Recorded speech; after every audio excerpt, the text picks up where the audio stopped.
Howdy, folks. Howdy. I'm Black Dragon, and welcome to another edition of Black Dragon Biker News Network. Biker news you can trust. And as always, I'd like to thank you all for tuning in from wherever it is in the world that you happen to be. So, today or tonight, whatever time it is, wherever you are, we have a story for you. We want to start by bringing up this picture. Absolutely.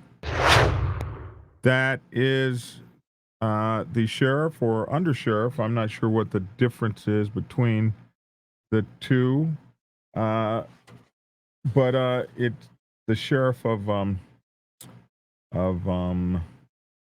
Taos. I'm told Taos sounds like mouse, even though I want to say Taos or something like that. But the Taos County Sheriff, Steve Miera, hope I'm saying that correctly. It looks like Miera to me, has sent to me an email after the coverage we did yesterday about some of the concerns of the city council, town square, whatever, that had a meeting, and there were some accusations made against his department, his office, and his administration, and how the events were covered at the shooting at the Red River motorcycle rally, in which I believe 3 people were killed and several people were shot. One person's in jail for murder. A couple of people are in jail for unrelated offenses, unrelated to the murder itself. But I believe they're being held without bond for 10 days until on what was called unique circumstances, as they're trying to figure out what's going on with those folks, and then trying to bring up as much evidence as they can to see what they were involved in or whatever may have happened. So the sheriff sent me this letter and an attachment, and a couple things here. Being an ex-submarine sailor, United States Navy submarine sailor, being in the Navy for as long as I was, I love accountability. People being accountable for their actions, standing up and saying, "Hey, the buck stops here. It stops right here. Here's where the buck stops."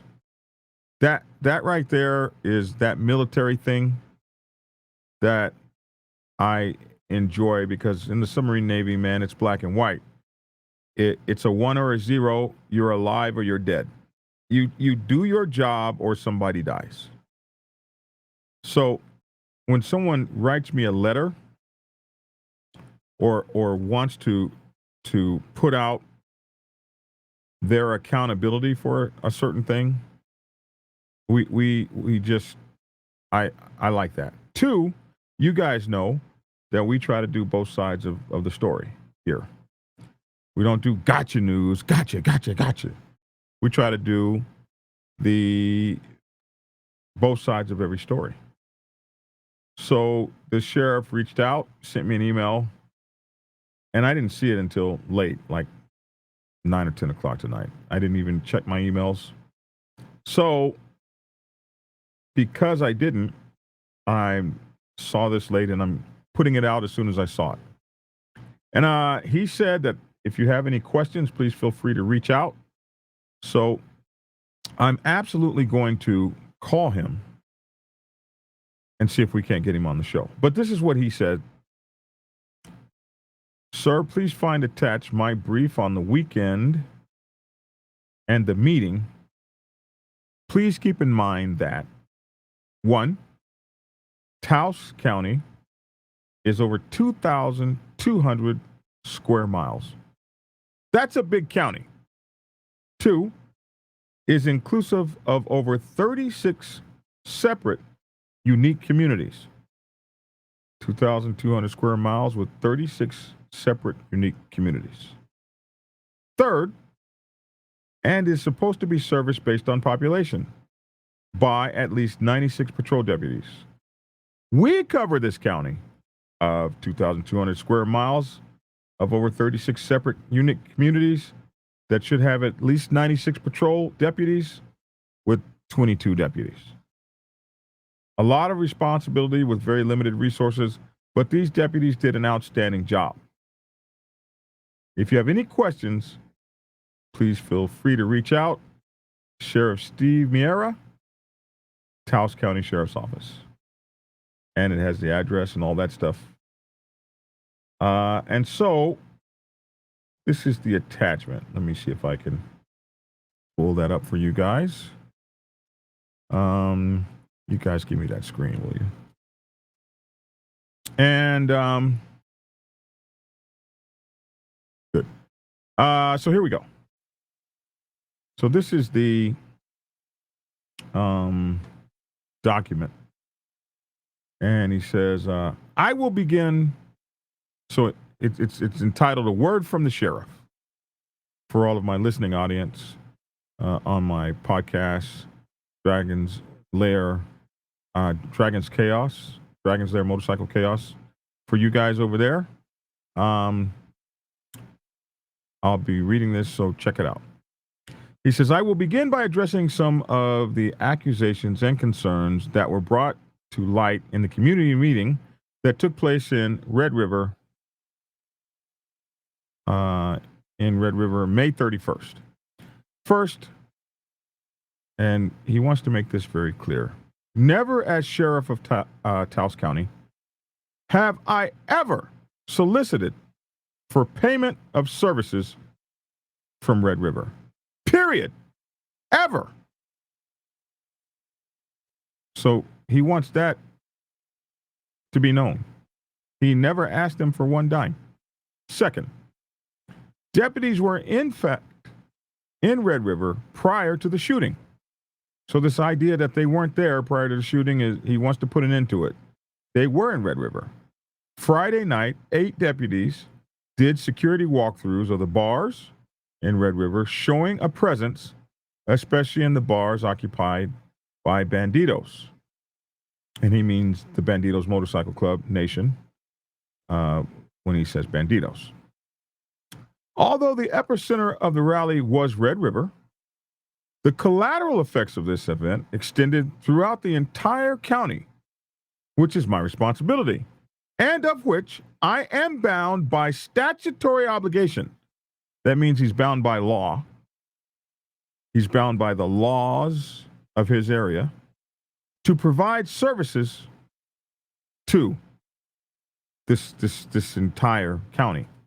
It is a responsibility, and it is his responsibility by law to provide services to everyone. So he said the increased traffic flow impacted the entire county from the Penasco Valley to the Rio Grande Gorge Bridge, Castilla, and south to Pillar. I know I'm killing these names. I asked the good people of those towns to forgive me, but Penasco Valley to the Rio Grande Gorge Bridge, Castilla, and south to Pillar.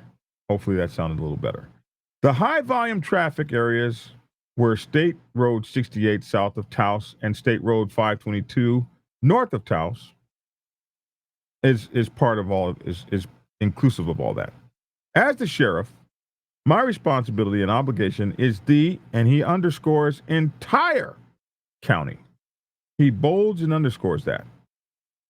He wants you to know that he is responsible for that whole thing. 2,000 some square miles, right? So my obligation is the entire county, not just Red River.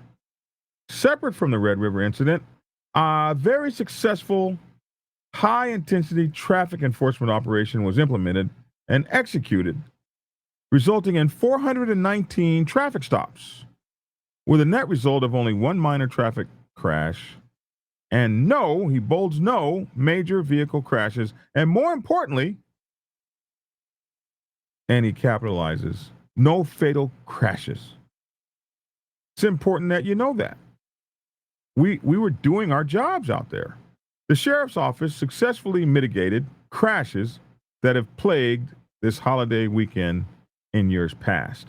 So they came up with a plan to make sure that they were handling the traffic, and they did it. They had one minor wreck and no major crashes and no fatal crashes. That's pretty good for one of those weekends where people get drunk and all that kind of stuff. He goes on to say the sheriff's office successfully mitigated, I read that, crashes that have plagued this holiday weekend in years past. Then he goes on to say, circling back around, not once did the town of Red River nor the Red River Marshal reach out to ask me, the sheriff, for assistance or inquire about resources available. Not once. The marshal's stance is they were not going to pay the sheriff's office for services. I assert again, since I have been sheriff, I have never solicited nor expected payment from Red River for anything. At no time did the Red River Marshal or town share operations plans or contingencies with this office. During any critical incident, it is this office's practice to fall back on the incident command system, in which perimeters are identified and set up. These are known as hot zone, inner perimeter, and outer perimeter, none of which had been completed at the onset. I believe he wants to say at the onset of this active shooter incident. I established communications with Captain Matt Martinez, NMSP, that must be New Mexico SP, I'm not sure, and came to the agreement that the NMSP would handle the crime scene hot zone. Making the decision to shut down the town would allow me to establish the outer perimeter in this currently still very active scene. So this incident command system is probably some set of protocols that they follow that include inner perimeter and outer perimeter and hot zone. So the hot zone is probably where everything's happening. Then you have an inner perimeter that kind of envelops some of the leaking out, and then you have the outer perimeter, which you probably use to contain everything. Sounds like a pretty military operation. He goes on to say, the fact that a chapter president of a federally recognized organized crime syndicate, particularly known for violence and violent retribution, lay dead on the streets of Red River, and the fact that the whereabouts of 500 or more members of this criminal organization, and he says banditos in parentheses, remained unknown. So he's saying, we got the leader of the motorcycle club laying dead in the street and 500 or more of its members, and no one knows where they are. He says this defined the fact that as of Saturday night into Sunday morning, that this was still a very active and potentially volatile scene. And if you heard, and I'll add, and if you heard the scanner traffic, these guys didn't know what the hell was going on. They didn't know what the hell they were in for. They were getting reports from everywhere. So he says this is still very active and potentially volatile scene, and people were trying to put together what was going on. He goes on to say, in particular, after receiving information that some of these banditos were taking off, identifying clothing, and had transitioned to vehicles as opposed to motorcycles, and were trying to gain access back into Red River.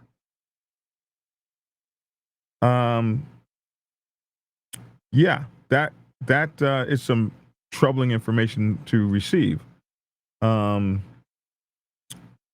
After receiving information, I was looking for a finish to that, but I think that was I think that sentence was just kind of hanging out there. So this is some of the information that they got. In particular, after receiving information that some of these banditos were taking off, identifying clothing, and had transitioned to vehicles as opposed to motorcycles, and were trying to gain access back into Red River. So if you're in the biker world, you know what that means. And if that was the information they had a whole lot going on. As a result of establishing these perimeters, the NMSP and Red River Marshal's office were able to move around inside of the town unimpeded by unknown threats because he had the outer perimeter. At no time while I controlled the access and the rooftops were they left without security overwatch. Sheriff's office snipers were deployed immediately to the roofs of lifts west, where they provided threat assessment and security operations. Jesus Christ. They had snipers on the roof. These guys weren't just a whistle and Dixie out there. They were they were on like a chicken bone. They weren't messing around. He had deputies on the rooftops doing threat assessment and security operations, and that military word that some of you may well know, Overwatch. Overwatch is where you got those snipers up on the building. Your people can move around because you got someone watching over, somebody making sure that in as much as humanly possible, you got backup from the air, from the sky, snipers that no one can see. So this protocol they were using, pretty damn impressive for a little small town. You wouldn't think that they were put together like that with just 22 deputies. Yeah, they were making the most of what they had. I'll tell you that. He goes on to say, this dynamic active shooter incident is responded to in the same manner as an active shooter incident at a school. And you know they've been practicing night and day on that stuff, right? He says in the event that this occurs at a school, the school is locked down, which is common knowledge in our society anymore, unfortunately. Law enforcement officers and dispatchers know this or should. This is the same scenario and warrants the same response protocols. One of the complaints, and I was going to say this, but he's going to cover this, and the reason he's talking about that is because a lot of people were mad that he locked down the town. So that's why he's talking about that, but I guess he's going to say that here. One of the complaints, he says, levied by the marshal and his dispatchers is the fact that they were getting a high volume of calls from parents, family members, and residents that they could not get past the checkpoint that he had established.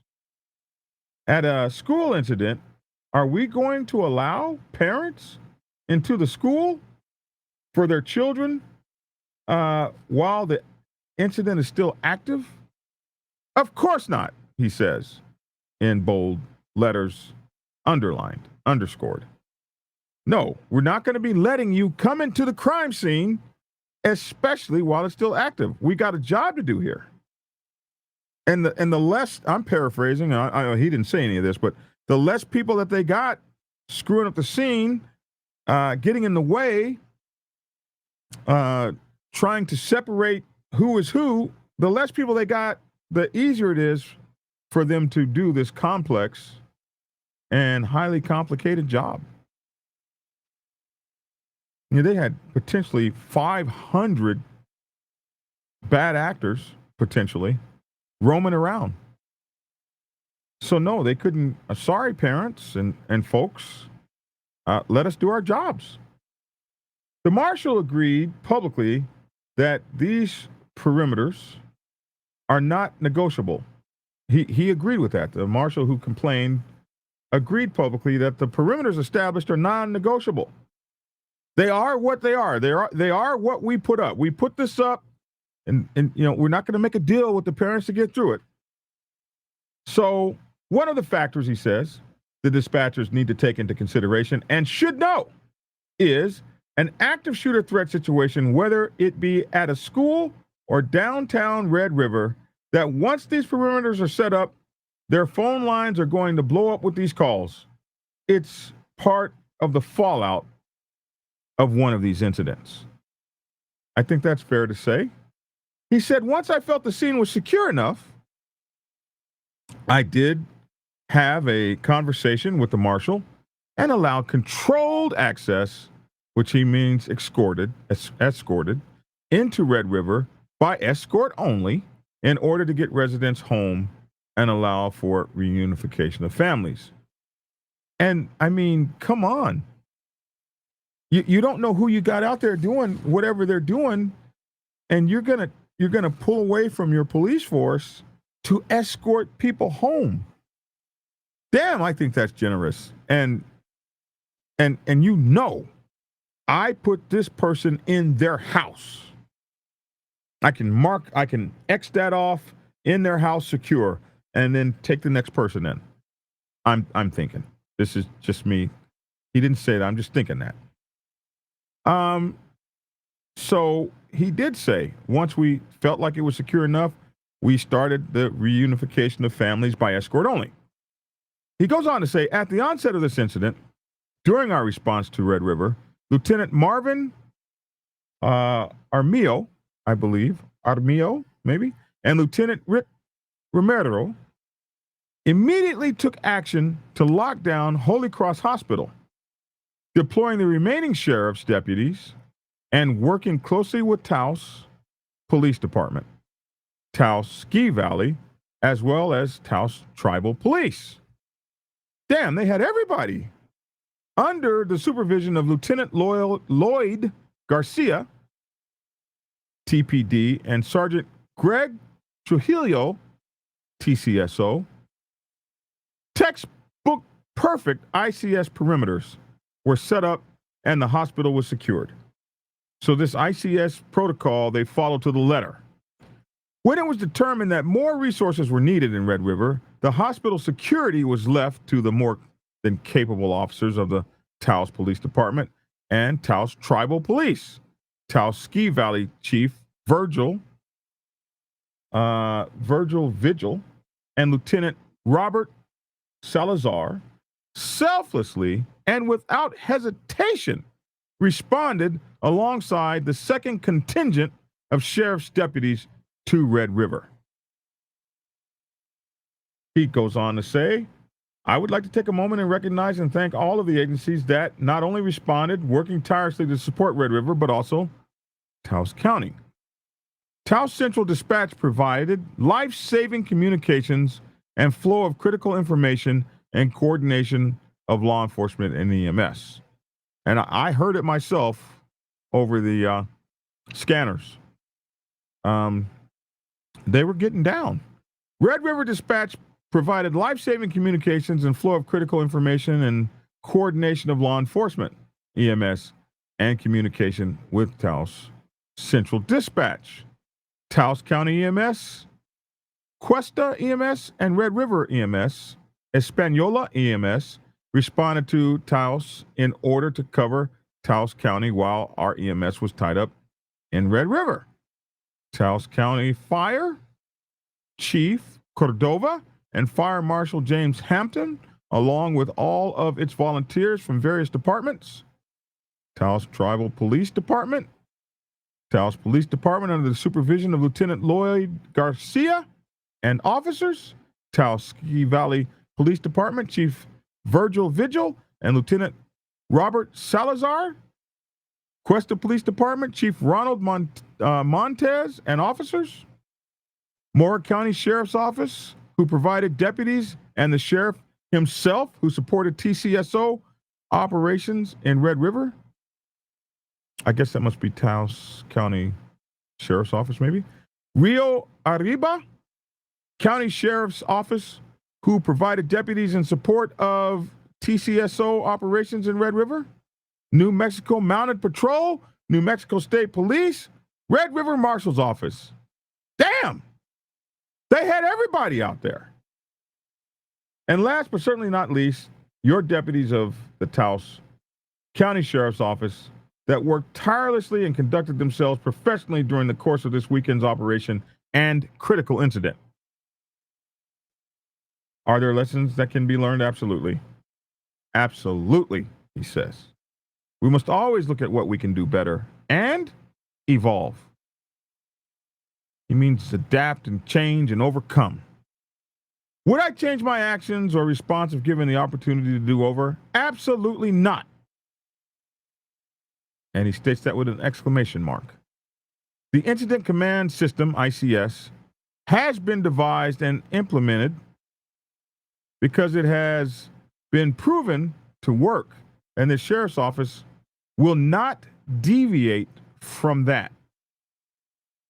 They will follow these ICS protocols, the Incident Command System. Well, we need to look that up one time and see what it's all about.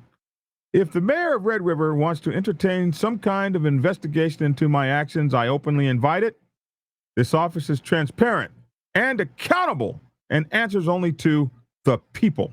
In closing, I will reassert my only interest is the safety and well-being of the people of Taos County, and ensuring this, my decisions may not always be popular, but they will always be driven by the one single interest. That one single interest. I was elected to keep you all safe. I will do that to the best of my ability. Respectfully, Steve, or is that Stephen?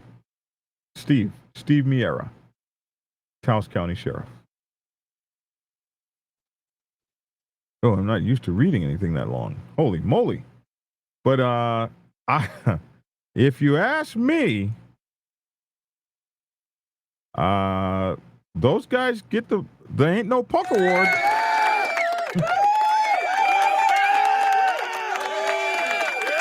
Yeah, I said I was going to be bringing back the Ain't No Punk Awards. Then they were ready, man. Some of the highlights of this communication that I want to reiterate. First of all, this is 2,200 square miles of area that should have 96 patrol deputies, but only has 22. It has 36 separate unique communities, and they had to cover all of this. So another thing that I've learned is that although Red River is the epicenter, they have this magic circle, and this covers all of these areas, and it's a beautiful place to ride. And you got all these bikers riding through there, and you got cars, and you got traffic, and you got the Memorial Day weekend, and people are full of spirits and having a good time. And this is a big area to cover. And he says that he was not given any kind of information as to what the plans were that were going to be going on from the marshal. So he also says that that this idea that they weren't covering the area, the Red River. And one of the things we're saying, if you guys had intelligence that you knew over 500 banditos were coming, and you had this intelligence that they were coming, and you just let us sit in the city on a powder keg. No, that's not true. I had deputies there walking through, especially the bars that we knew that they were going to hang out at. So we were showing a presence there. Plus, we were implementing this incredible traffic plan that we had. Had the traffic plan going. This traffic plan was so successful, in fact, that we only had one minor accident, and nobody died. Nobody died. Or was it one major accident? One minor accident. Let's see what he said. One minor traffic crash, no major vehicle crashes, and more importantly, no fatal crashes. No motorcycle crashes. No, like if you go down to Myrtle Beach, for instance, they have about 7 to 10 folks that die every year on motorcycle crashes. They probably have 200,000 bikers there, but these guys run their beeswax. What I think was most amazing is when the plan or when the shooting went into effect. Now, they said there were officers there within like 30 seconds or something. And he said, we have a protocol. It's the same protocol that we use when kids, when a school is being shot up. We have the same mass shooter protocols called this ICS system, Incident Command System. And the Incident Command System requires that we disperse our troops, our police officers in this fashion. There's a hot zone where it's happening. Somebody gets control of that and takes that over. Then there's a inner perimeter, and then there's an outer perimeter. And then from there, we can protect everybody's back. We can stop traffic coming in and out. We can shut down everything and affect law enforcement activities, says he. Then, my goodness, this system that went into place at the drop of a hat, like boom, the system is now in place. Whew. Man, they got, listen to all the law enforcement that showed up. They had, Jesus, tribal police came running over. I'm trying to find that. All the folks they had. Taos Tribal Police Department, Taos Police Department, under the supervision of Lieutenant Lloyd Garcia, Taos Ski Valley Police Department, Cuesta Police Department, Mora County Sheriff's Office, and the sheriff himself supported the Taos County Sheriff's Office. So he went in support of the Taos County, and his folks were there. Rio Arriba, I'm not sure if I'm saying it right. County Sheriff's Office also provided deputies. New Mexico Mounted Patrol. What is that, guys on horses? Like the Northwest Mounties? I wonder if they always get their men. Then New Mexico State Police was there. Red River Marshal's Office. And, of course, last but not least, the deputies of the Taos County Sheriff's Office. Then Taos County EMS, Cuesta EMS, Red River EMS, Espanola EMS responded to Taos in order to cover Taos County while our EMS was tied up in Red River. Taos Central Dispatch provided communications and flow of critical information and coordination for law enforcement EMS. Red River Dispatch provided life-saving communications and flow of critical information and coordination of law enforcement EMS communications. They were flying helicopters in. They were flying people out to other hospitals. This is what they were doing. This is what the sheriff said was going on. And I'm sure he's got the receipts to back all this. Probably why he welcomes a investigation into his department. Bro, I can lay the receipts down. In the motorcycle club world, we do receipts. Damn what you're talking about. We want to see receipts. Show us the paperwork. Less and less now, but it used to be an absolute standard. Show us the paperwork. Let us see the receipts. You want to call this guy a snitch? Let's see the receipts. That's how we do it. Looks like he's putting those receipts down. So he says, I welcome any investigation. We're transparent here. My office is open. And I'm sure a lot of his decisions were not popular because they shut down alcohol sales in several of the surrounding cities because they didn't have enough, their EMS and police department was taken up, was busy. All 22 of his officers, hell, he needed 10 other police departments. So, no, shut down all the liquor stores. Oh, that's against our rights. Well, look, we don't have police officers and EMS to come get you if you get drunk and you hurt yourself. You'll be at the bottom of the triage list. So what we'll do is we'll just shut this down for a few hours. You'll live. You'll be okay tomorrow. You'll live. And they got it happening. They got it on and popping, bro.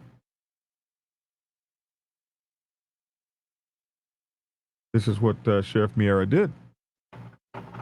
This is what his folks did. This is what the officers and offices and law enforcement officers. This is, man, oftentimes you hear them complaining like, oh, man, we don't communicate. We didn't know this mass murder was here. Nobody talked. It looked like they were talking. And some of this stuff, you guys got to imagine, this stuff had to be planned out in advance. Like, you don't just throw the ICS system in full gear and you haven't practiced it. I wonder how much practice and planning went on to make something like this happen. I was in the military. We drilled all the time so we could be ready. It'd be 2 o'clock in the morning. Prepare for battle stations.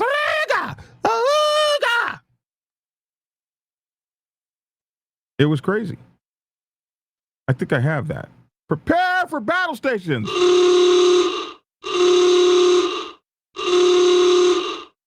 Yeah. Yeah.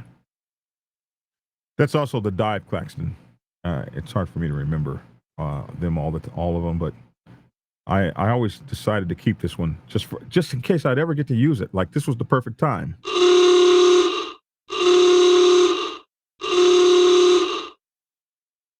When you wake up hearing that, like, oh my God.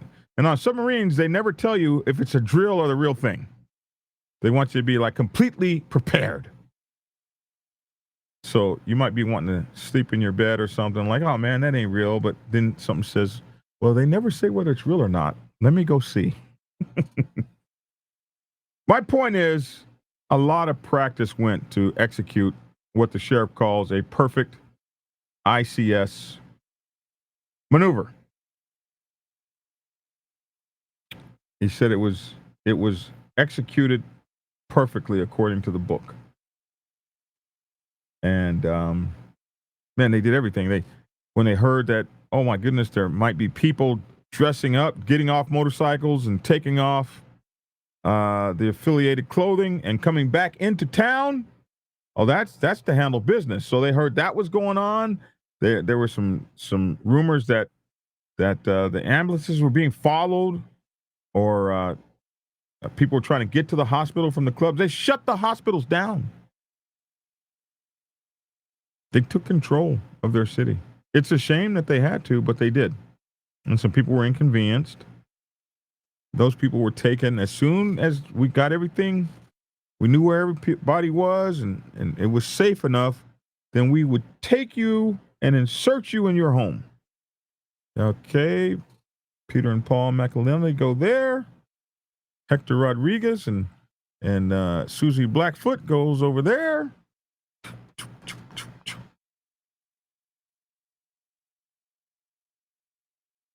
Yeah. So that's what the sheriff says. So we're going to try to get him on the show and let him talk about it from his own mouth. But these are the writings that you've read, 5 pages from his own hand. Seems pretty convincing and accountable to me. And I like how he didn't try to, well, they did this and this guy did that, and it really wasn't our fault. And no, he said, hey, look, bro, y'all elected me to do this here thing. And I would have done it exactly the same way, and you might not have liked it. Did you really think I was going to let you in on the scene? No. That wasn't going to happen. We're going to handle this up, bottle it up, and believe me, for as long as I'm sheriff, we're going to do it the exact same way every time.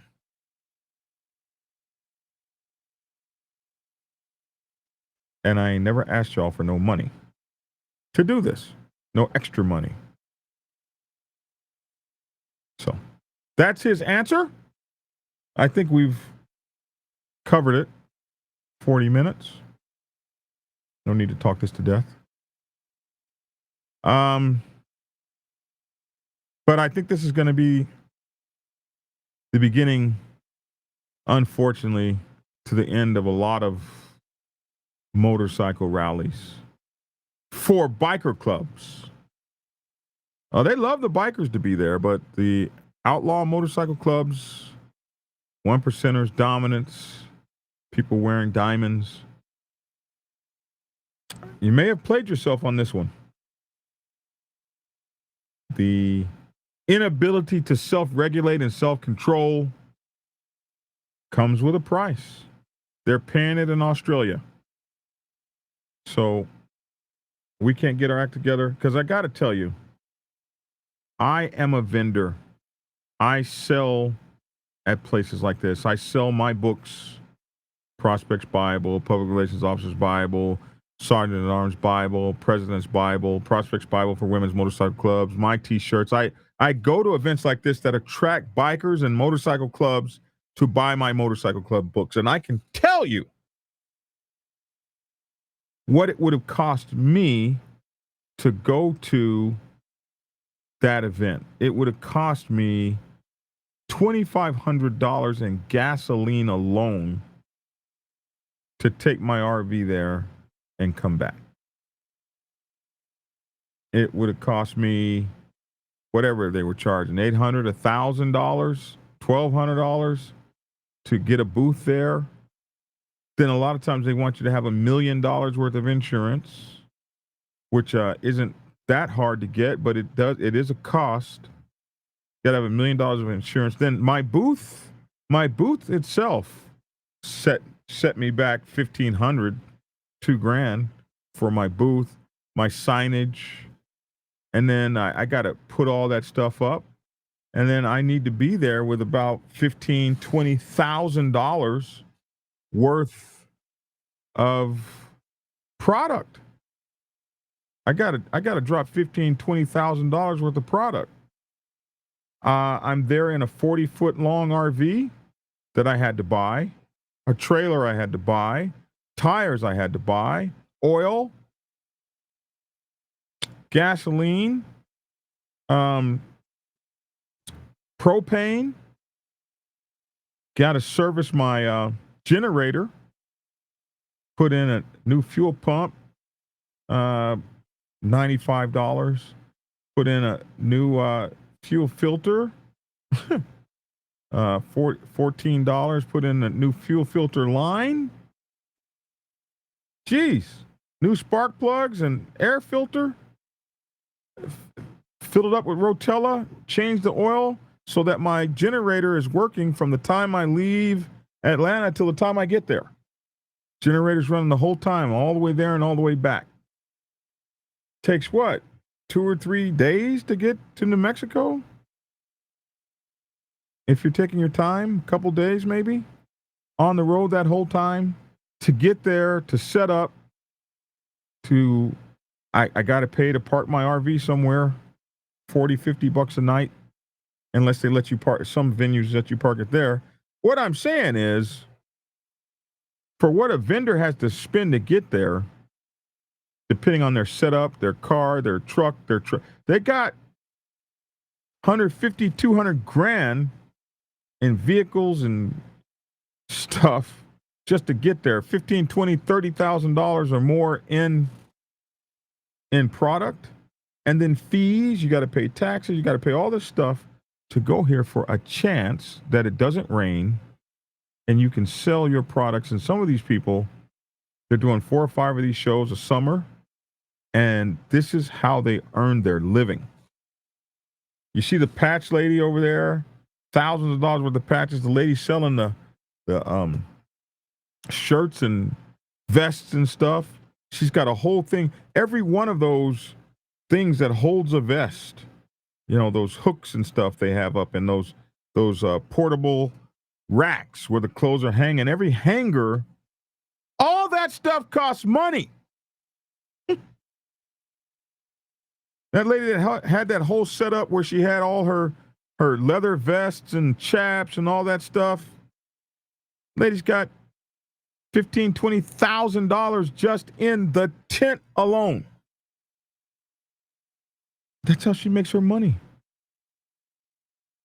and somebody comes up and lets loose of the guns like they just don't give a damn. So be ye not surprised if folks say, we're not letting y'all mess up our money like this. Boy, stop. Quit it. Stop playing. We'll turn this into a different kind of event before we let you. And every person that was there paid money to get there. So what if they get mad at the town and say, hey, man, I'm suing y'all for my money back?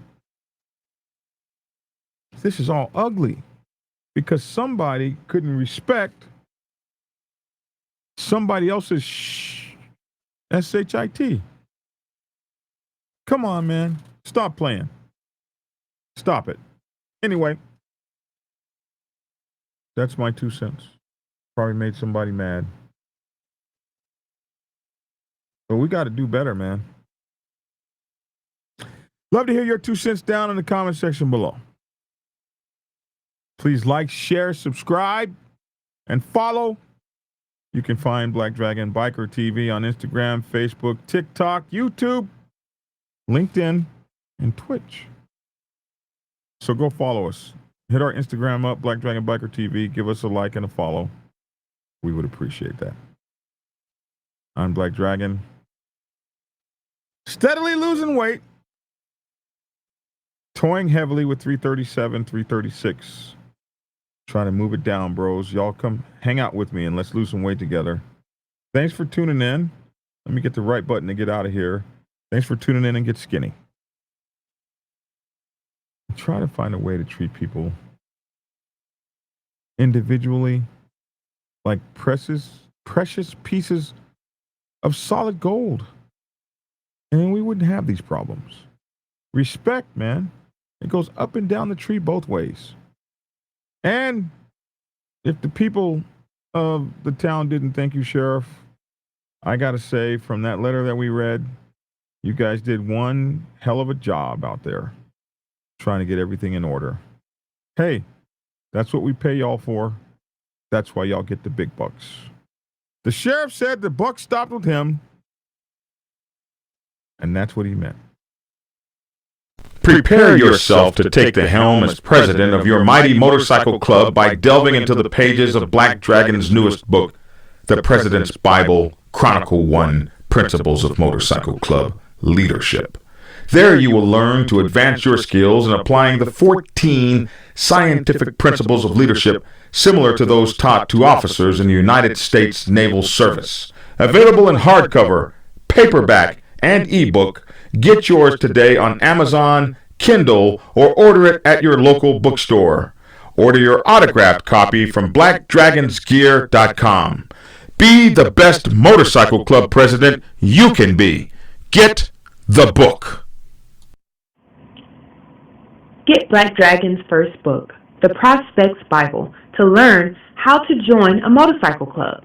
It has been an Amazon #1 bestseller for the past 7 years and is required reading for over 3,000 motorcycle clubs worldwide. This book is a must-have for new people venturing onto the motorcycle club set. It will teach you how to prepare yourself for service to the motorcycle club nation and show you how to qualify a motorcycle club to be worthy of your service. Available on Amazon, Kindle, and for order at your local bookstore. Get your autographed copy at blackdragonsgear.com. Be the best motorcycle club prospect you can be. Get the book.